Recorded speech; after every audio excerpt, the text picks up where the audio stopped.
Hello મિત્રો, કેમ છો? તો આજે આપણે બનાવીશું બજારમાં મળે તેવું જ પનીર. બજારમાં તો તમે પનીર ખાતા જ હશો, પરંતુ એવું જ પનીર જો તમે ઘરે બનાવીને તમે ટ્રાય કરશો તો ચોક્કસ 5 થી 7 મિનિટમાં જ બની જાય છે. અને બજાર કરતાં પણ તેનો સ્વાદ ને ટેસ્ટ કંઈક અલગ જ હોય છે અને એકદમ સોફ્ટ પણ બને છે. તો પનીર બનાવવા માટે મેં અહીં એક તપેલી લઈ લીધી છે અને તે તપેલીને થોડી પાણીવાળી કરી દીધી છે, જેથી કરીને તપેલીમાં દૂધ છે તે નીચે ના બેસી જાય. તો આ તપેલીમાં મેં એકદમ ફેટવાળું 1/2 લીટર દૂધ લીધું છે, જે બજારમાં થેલી મળે છે. તમે પણ ફૂલ ફેટવાળું દૂધ ગમે તે લઈ શકો છો, ડેરીનું દૂધ પણ લઈ શકો છો.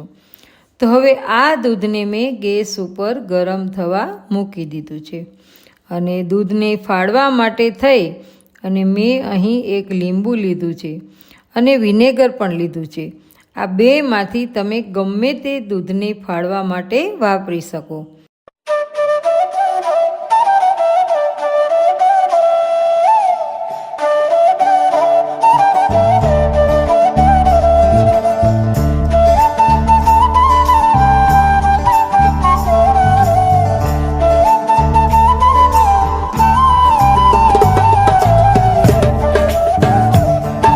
હવે દૂધ ગરમ થઈ ગયું છે તો હું તેમાં અડધું લીંબુ નીચોવીશ અને દૂધને ફાડવા માટે ધીમે ધીમે હલાવતી જઈશ. જો તમે વિનેગર લો તો વિનેગર 3 થી 4 ચમચી લઈ અને તેમાં 1 ગ્લાસ પાણી નાખવું અને ધીમે ધીમે દૂધમાં ઉમેરતા જવું અને હલાવતા જવું, જેથી કરીને દૂધ ફાટી જશે. હવે આપણે લીંબુ નાખેલું છે, જેથી દૂધ ફાટી ગયું છે અને લીલાશ પડતું પાણી અલગ પડી ગયું છે અને પનીર પણ છૂટું પડી ગયું છે. તો હવે આપણે ગેસ બંધ કરી દઈશું. હવે આપણે એક તપેલી લેશું અને તેની ઉપર ચાળણી રાખીશું અને મેં તેમાં થોડું જ પનીર છે ને એટલે મોટી ગરણી પણ રાખી છે અને તેની ઉપર એક આછું કપડું રાખી દીધું છે. અને બને ત્યાં સુધી તમારે સુતરાઉ કપડું જ લેવું અને પછી બધું જ પાણી અને પનીર તેમાં નાખી દેવું, જેથી પાણી છે એ ગળાઈ જશે અને પનીર છે તે કપડા ઉપર રહી જશે. તો આ પનીરમાંથી પાણી ગળાઈ ગયું છે. તો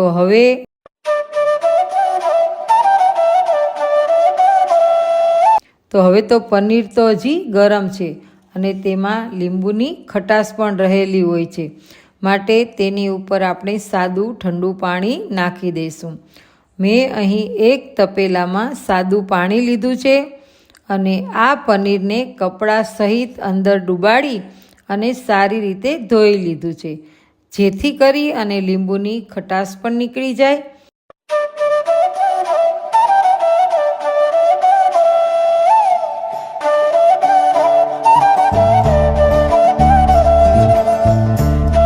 હવે આપણે તેને ટાઈટ બાંધી લેવાનું છે અને પછી દબાવી અને પાણી કાઢી અને પછી તેને એક પ્લેટ કે થાળી રાખો તો ત્રાસી રાખવી, જેથી પાણી છે એ દળી જાય અને તેની ઉપર વજનદાર વસ્તુ મૂકી દેવી.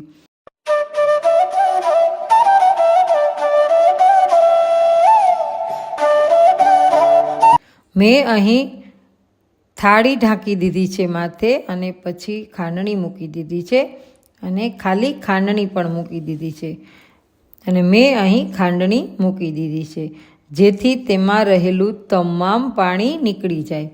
હવે આ વજનને 1.5 કલાક જેટલું રાખવું, જેથી પાણીનો ભાગ છે પનીરમાંથી બધો જ નીકળી જાય. હવે 1.5 કલાકથી વધારે સમય થઈ ગયો છે, તો આપણે હવે પનીરને કાઢીને જોઈ લઈશું. તો જુઓ, કપડામાંથી કાઢતા પનીર તૈયાર થઈ ગયું છે. તો આ પનીર છે ને તે ખૂબ જ સોફ્ટ બને છે અને 5 થી 7 મિનિટની જ પ્રોસેસમાં તૈયાર થઈ જાય છે.